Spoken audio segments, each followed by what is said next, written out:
Boa tarde, eu sou a professora Elionete Lisboa. Nós vamos iniciar o projeto de leitura com os alunos do primeiro ano do ensino médio. A obra selecionada, O Alto da Barca do Inferno, do Gil Vicente. Tá? Nós estamos estudando o período da literatura e o autor selecionado é o Gil Vicente. Nós vamos iniciar essa apresentação com um vídeo da professora Luciana Espera, que vai falar sobre o livro O Alto da Barca do Inferno. Ok? Vamos ouvir. E hoje a gente vai falar do livro O Alto da Barca do Inferno, de Gil Vicente. O Alto da Barca do Inferno, de Gil Vicente, é um livro estudado por todo mundo no ensino médio. Esse livro ele é tão importante porque ele marca exatamente esse período chamado humanismo. O humanismo ele é um movimento de transição entre a Idade Média e o Renascimento. Fica ali no século XV. Gil Vicente foi o primeiro teatrólogo português. Nesse período, na literatura portuguesa, a gente tem a separação da música e da poesia, como a gente tinha estudado lá no trovadorismo. Neste momento também, nós entramos em contato com uma língua portuguesa arcaica, não mais o galaico português. Gil Vicente, ele escreve entre suas obras, entre suas peças de teatro, ele escreve autos e farsas. Autos são peças de tema religioso. Isso é muito importante, porque a gente percebe na obra desse grande escritor tanto características medievais, como, por exemplo, o tema religioso, e características do Renascimento, como a crítica social. Portanto, O Alto da Barca do Inferno é uma obra considerada didático-moralizante. Ela ensina a moral católica, ela ensina para as pessoas naquele momento que eles têm uma alma a salvar e eles precisam prestar atenção nessa obra para não se perder e ir parar no inferno. Gil Vicente escreveu numa linguagem popular porque a intenção era atingir todas as camadas sociais daquele momento. Escreveu a peça em português, espanhol e sayaguês, que era o dialeto da Península Ibérica naquele momento. A peça não apresenta a lei das três unidades, como tempo, espaço e ação. Por exemplo, ele não diz foi em Portugal no século XV, então ele não marcou o tempo e nem marcou o espaço. Isso é característico do teatro de alegorias. Nesta peça não existe um clímax. Cada personagem compõe uma cena e as cenas são independentes. As duas personagens que iniciam a peça, elas representam o maniqueísmo da Igreja Católica Medieval. São personagens alegóricas, o diabo e o anjo, a raiz da barca do inferno e a raiz da barca do céu. Que significa o quê? São os capitães dos navios. Na representação do bem, o anjo, na representação do mal, o diabo. Para compreender melhor o que são essas personagens chamadas alegóricas, por exemplo, o diabo e o anjo não são pessoas que você encontra na rua e bate um papo. São personagens que representam, elas são metáforas, elas são alegorias. Então, quando você diz anjo, você pensa no bem. Quando você diz diabo, você pensa no mal. Então, essas personagens são as alegorias da peça. As personagens que chegam até o porto, que na verdade nada mais é do que o juízo final, essas personagens chegam e elas são, no primeiro momento, abordadas pelo diabo e depois pelo anjo. O diabo é uma personagem cômica, ela julga e tira sarro das personagens que são julgadas. O anjo é flexível, ele não muda, ele sempre é muito sério, ele não cai nas tentações das personagens. Como nós temos uma estrutura desmontável, não importa, como já disse no início, não tem clímax, então não importa quem chega primeiro, certo? Você compreende cada personagem como uma cena independente. As personagens tipo, elas chegam no porto. Primeiro, Fidalgo. Ele chega e encontra o diabo, entra em desespero ao perceber que morreu e diz, tenho que voltar para a terra. Preciso ir ver a minha mulher que está lá chorando por mim. E aí o diabo vai zombar do Fidalgo, dizendo, peraí, sua mulher não está chorando por você, são lágrimas de felicidade, ela já está se deitando com outro de menos valor. O Fidalgo, ele se sente muito especial. Quem é o Fidalgo? O Fidalgo é a representação da nobreza. O fidalgo, filho de algo, é aquele que se julga superior aos outros. E então ele chega com o seu servo carregando uma cadeira. Vocês vão perceber na peça que cada personagem carrega um material que representa o seu pecado, seu apego material. Então, o fidalgo, ao chegar com um servo carregando a cadeira, representa a sua tirania. O fidalgo, ao olhar para a barca, ele questiona, mas quem entraria numa barca dessa? Gente, lembrando que a peça ela é metrificada, rimada e agrupada em estrofe. A maioria dos versos da peça estão em redondilho maior, os versos de 7 sílabas poéticas. O fidalgo, então, olha para a barca e pergunta para o diabo quem entraria em tal embarcação, e o diabo vai responder para ele: você está achando feio porque você está vendo de fora, mas entra aqui que você vai ver o quanto é bonito. O fidalgo tinha dito que a barca parecia um cortiço. A segunda personagem, o onzeneiro. Onzeneiro em alguns livros, agiota em outros e usurário em outros. É a mesma coisa. Essa personagem representa aqueles que emprestam dinheiro a juros. Ele chega com seu bolsão e ele é recepcionado pelo diabo, que diz: onzeneiro, meu parente. Mas ele não se entrega ao diabo. Ele tenta convencer o anjo, que vai dizer que ele não entra. Ele até diz para o anjo que ele pensa em voltar para a terra, pegar o seu dinheiro, porque ele está com o seu bolsão vazio, pensando que ele deveria então pagar o anjo como barqueiro. Mas o anjo vai dizer para ele: aqui seu dinheiro não vale nada, o seu bolsão está vazio, mas o seu coração não. E então o agiota volta e embarca na barca do inferno. Próxima personagem que a gente analisa aqui é o parvo. O parvo, ele é aquele homem simples, aquele bobão que todo mundo zomba, todo mundo pratica bullying. O parvo, gente, vocês vão perceber que ele fala até palavrão na peça. E na Idade Média, uma pessoa que fala palavrão deveria ir para o inferno. Mas existe a ideia ali de que só será cobrado aquilo que lhe foi ensinado. Se você não sabe, você não é cobrado. Então, o parvo, ele chega, no primeiro momento ele até brinca que ele vai entrar na barca do diabo, ele não percebe que é o diabo.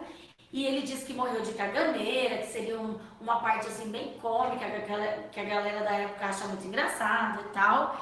E aí, porque o parvo é uma personagem cômica, e então ele percebe que ele está conversando com o diabo. Imediatamente ele começa a xingar o diabo com os palavrões da época.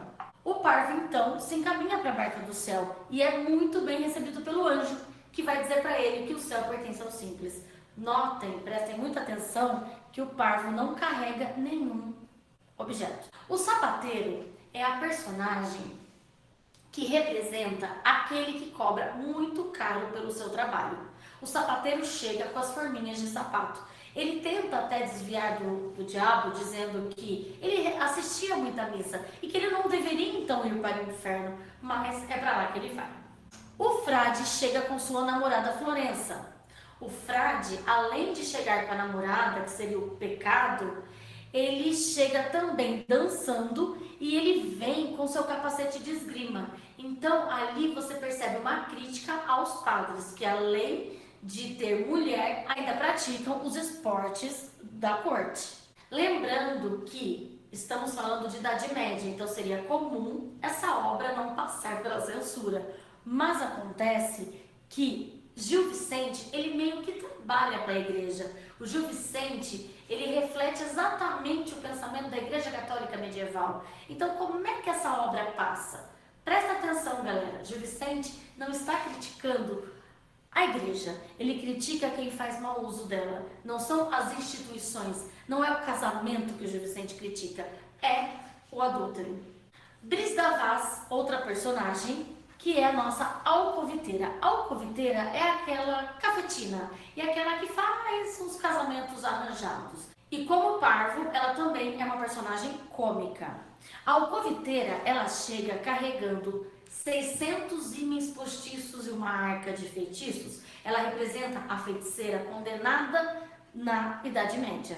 A alcoviteira também não aceita que o seu destino é o inferno. Tenta convencer o anjo, utiliza uma linguagem muito bajuladora, muito sensual para falar com o anjo, característico do seu papel em vida. Outra coisa que vocês precisam ficar atentos: as personagens do Alto da Barca do Inferno, nem todas têm nome na peça.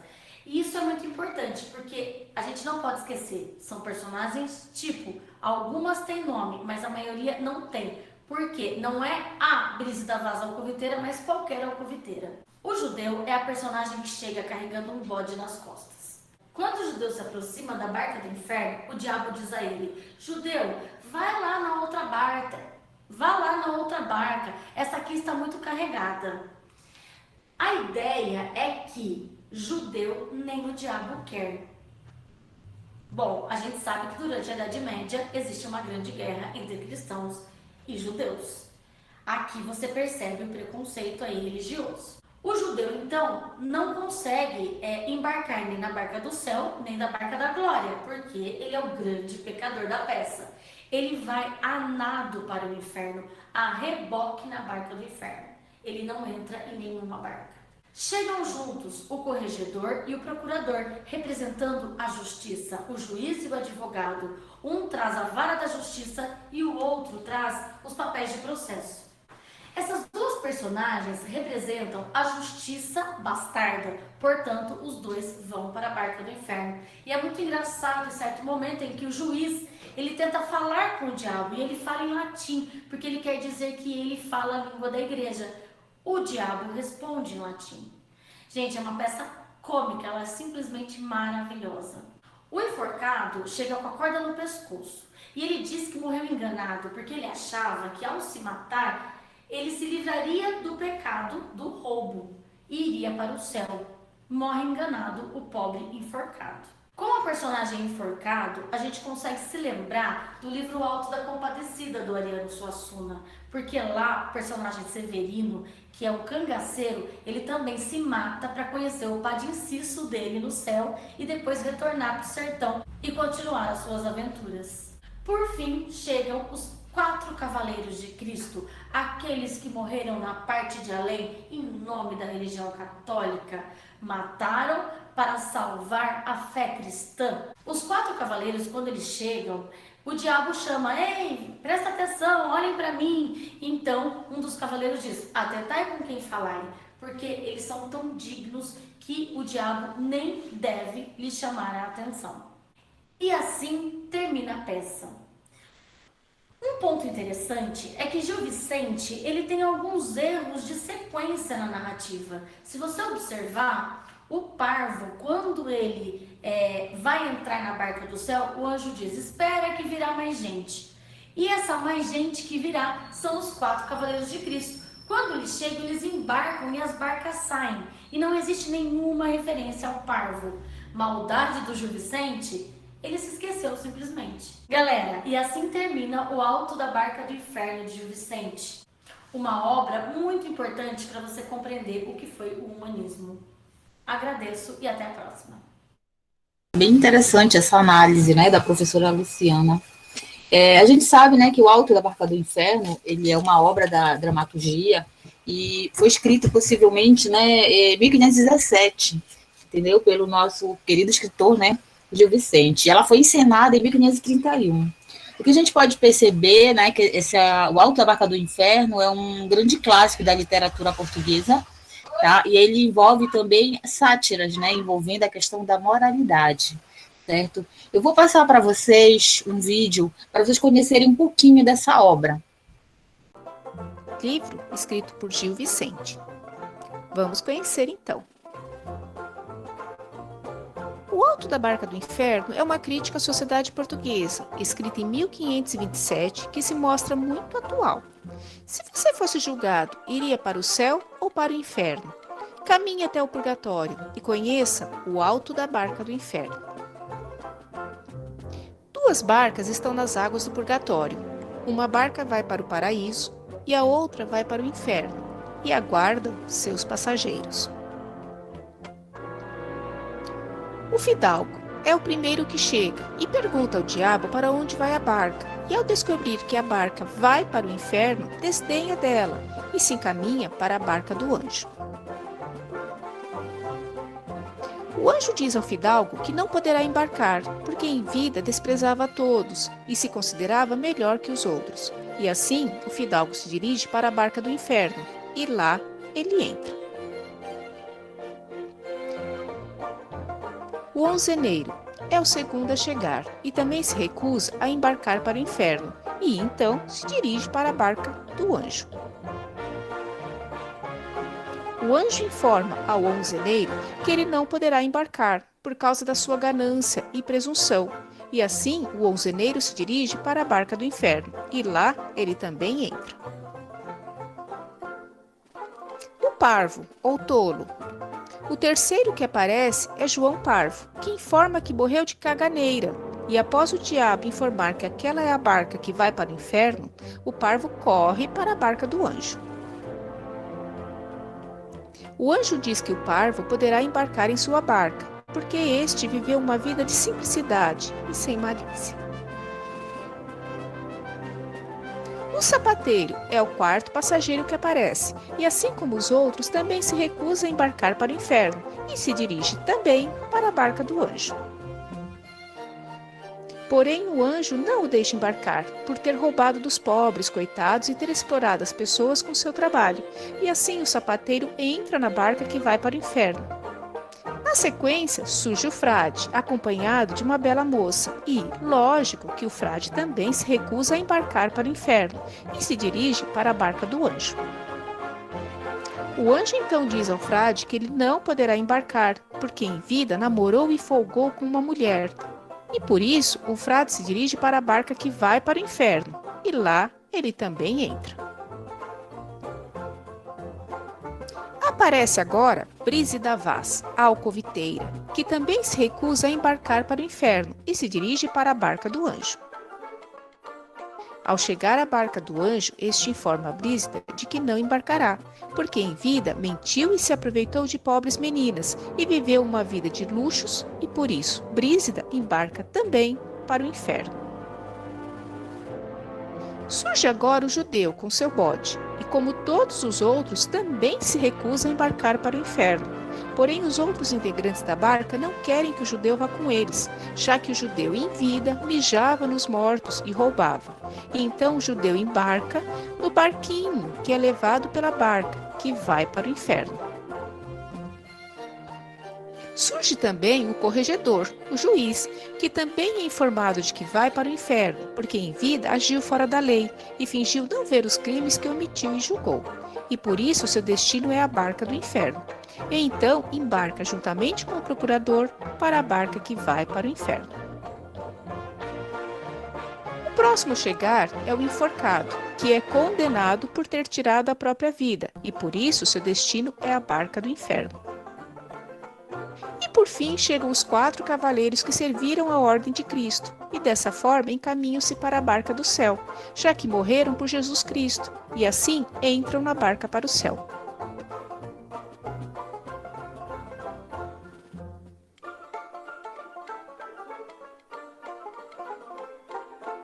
E assim a gente encerra essa parte aí do livro, percebendo que quando vocês começarem a ler a obra em PDF, né, que cada personagem ela tem uma simbologia, certo? A gente vai perceber aí a questão da falsidade, da ambição, a corrupção, a avareza, a mentira e a própria hipocrisia, certo? Desse período aí. Então, como nós estamos num ambiente virtual, tá? A proposta que eu tenho para vocês é a seguinte: vocês vão ler o livro O Alto da Barca do Inferno em PDF, certo? Eu já postei o livro no Google Sala de Aula, ok? Após a leitura, vocês irão responder 10 questões a respeito dessa obra, certo? Será a parte da nossa segunda avaliação, envolvendo essa parte da literatura, ok? Vocês estão entrando, né, nesse ambiente da literatura, e a nossa primeira obra literária, né, que vocês irão ler é O Alto da Barca do Inferno, de Gil Vicente. Então, a proposta é essa. A gente vai se encontrar, né, na próxima semana, já avaliando, né, eu já dando as notas para vocês. O desafio é ler o livro mais ou menos em 10, 15 dias, certo? Eu vou aguardar vocês. Quem não conseguir ler o livro, pode ouvi-lo, tá? Eu já vou deixar lá o audiobook, ok? Já dentro da sala virtual, né? Agora, quem não tiver acesso, eu vou postar no grupo do WhatsApp o livro, tá? O livro virtual e o vídeo, para que vocês possam, pelo menos, entender a história. A ideia é fazer com que vocês leiam, nesse primeiro semestre, pelo menos uma obra da literatura, certo? Eu vou encerrar a gravação, agradecendo a participação dos alunos do primeiro ano do turno da tarde.